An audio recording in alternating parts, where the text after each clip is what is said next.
I'd just like to take this time out to apologize to Jean-Claude Van Damme because I've been talking shit about him for years for being a Street Fighter. And for me, they have finally made a Street Fighter movie that is worse than the Street Fighter movie that he was in. You know, I got to tell you, Corey, I am super fucking pissed. I sat through this whole thing, and my controller didn't work at all. I could not get Chun-Li to do anything. Man, this is everything but a fighting movie. This is a training movie for fighting. This is a training corporate video. They hardly do any fucking fighting in this movie. It's also anything but Street Fighter. This has nothing to... You could actually change the names of the characters. You would never, ever, ever in a million years know this is a Street Fighter movie. It's not like the games had a giant plot anyway, though. There's only 5 characters in the video game in this fucking movie, and one of them appears for like 5 seconds, getting his ass whooped before he goes away. Well, maybe once you watch the movie all the way through like 3 times on hard, then you can clear another character to be in the movie. There we go.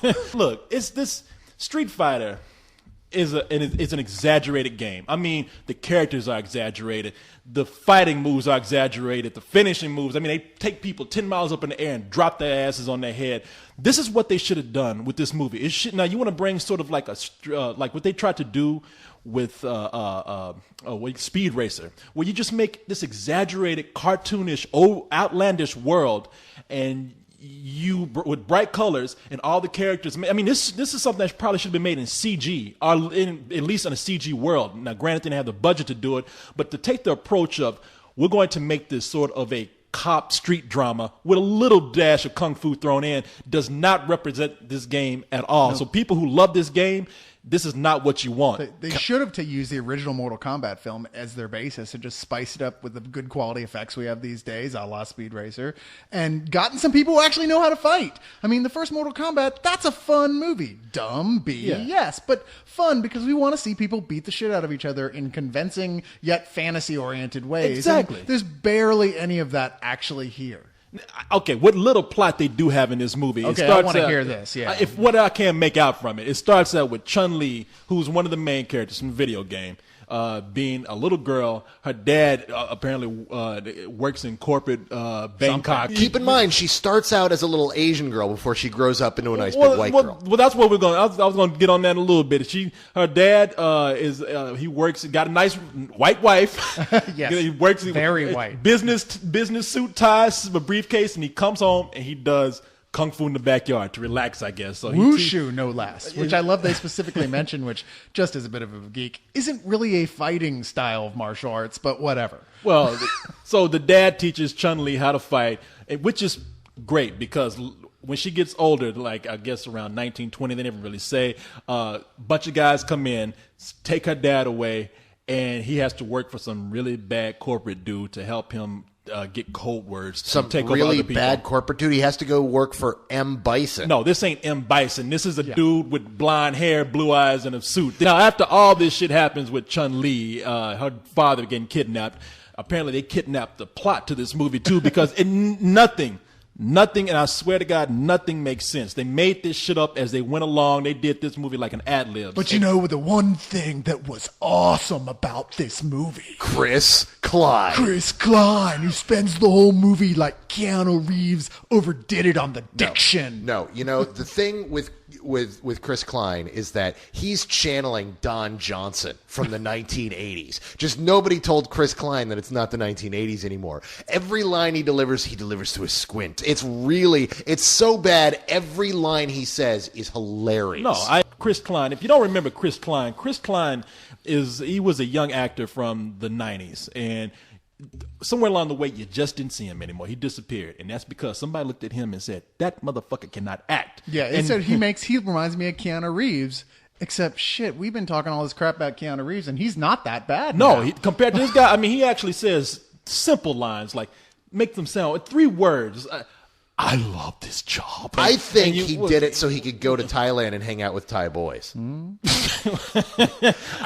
just guessing. I'm not. You keep guessing on that because that's one thing I don't want to imagine him doing. He fucked me up already trying to watch him act. I don't need to watch him raping little boys. Now, you don't need to, but you don't want are to. Curious, aren't you? No, I know it's early in the morning, but can we not go to the raping Thai boys thing, please? In this movie, see, they got him because they need just attractive looking white people to do everything in Bangkok, because apparently in Bangkok, actual people who look Asian are just extras. The whole country is run by Americans, apparently. No, the cops are led by Chris Klein, and I forgot some girl who looks half Asian. What's this girl's name I'm looking for right here? I think her name was Breasty McHotpants. Breasty McSuckass was Moon Bloodgood. Cool name, bad actress. And then you have... That's a stripper name, dude. That's totally a stripper name. Everyone in this whole area can speak flawless English and whatever it is they Thai, and they have no accent whatsoever. None. No accent. They all speak like they just came from like off the bus from Kansas. They must have got Stevie Wonder to be the continuity director on this, because the girl who plays Chun Li, when she's 9 years old, she's clearly Asian. When she grows up, she looks like she's half Latino or something. The dude that plays M. Bison, when he's an infant, he's clearly Asian. He's got dark hair, slanty eyes, and everything. When he grows up, he's the whitest, most blonde-haired, blue-eyed son of a bitch running around Bangkok. That clearly says to me that they didn't give a shit. Now, yeah, I'm going to blame the director for this. You have all these actors. Who's this girl that's in this? Christian Kruick. She's from Smallville. I don't watch Smallville. Apparently, she's good enough to be on there, but she's terrible in this movie. But she's hot. Yeah, no, she's hot, but nobody gets naked in this shit. But so she's what's the hot. big deal? Yeah. Then you got, I've seen this guy act with Chris Klein. I'm going to cut him a little bit of slack, because the director probably couldn't direct actors. You got this guy, Neil McDonough, who plays M. Bison. I've seen this guy act. Yeah. He's not a bad actor. We know he can act, but he certainly isn't trying here. The one guy, though, that seemed to have the right attitude with this was Michael Clark Duncan, who throws himself into the role with the usual type of type of relish that he does, which I don't know if it's acting so much as just him having so much fun. Well, he was the one that I was looking at the most and saying, why the fuck did you do this? Yeah. What was a thing is really that hard for you right now? I've seen you acting. When was the last time you saw him in a movie? I saw him in Roscoe Jenkins, which, hey, not a great movie, but compared to this, that's an Oscar fucking winner. I mean, in this movie, he's actually saying lines. He's going down an elevator, speaking to guys in, he's like, you gonna take me to customs, and you gonna get me through. And I'm like, God damn. That was, dude, he was brilliant. This whole movie is brilliant. It is a satire of the genre. There is not a single scene in this movie that isn't funny as fuck. No, this is a satire in a genre only through a glass darkly, okay? You have to be looking at it through about 8 Mickey's Big Mouths with about 10 of your friends sitting around who can't breathe because they're You guys were so laughing too. You really do not think that this was intended to be a satire. No. You were really giving this movie. Are you trying to get your name in the credits on the commercial or something? Because there's part of me, now to be perfectly honest, there is part of me that believes that Chris Klein saw what this was and decided to fuck around and have fun with it and just ham it up as much as he could. I honestly want to believe that, because I've seen Chris Klein actually do some deep stuff. His indie work was actually pretty decent to good that he was doing in the early 90s. I want to believe that he's a smart enough guy that this was him goofing around. I just love the way they just brought magic into this movie and didn't explain shit. Well, that was her magic glowy ball that she's constantly working on. Shit. It's like, we got nothing. Let's just throw in magic. They bring an Asian guy in who all of a sudden he can just make glowing balls. I mean, I ain't talking about his balls. I'm talking about just balls of light out of the air. And all of a sudden she can do it too. There's no explanation for it. I was surprised that spending all that time with Christian Kruick, his balls weren't blue. Wow. Oh, come on. If it were a woman over 40, Corey wouldn't shut the fuck up about how much he wanted to tap that ass. But it's a beautiful 25-year-old girl in the best shape of her life, fucking bending over and doing awesomeness constantly. And he's like, I don't want to fucking talk about that. It gets to a point where you get so bored, though. Not even girls looking hot can do anything for you. This is that kind of movie. Titty Cops McGee was the hot one to me, but I'm just saying. Let me tell you who the director of this movie is. The director of this is Andrzej Bartkowiak. Do you know who that is? You mean they couldn't hire somebody who you could pronounce? Apparently not, and don't want to pronounce him. Do you know who this guy is? I don't give a shit.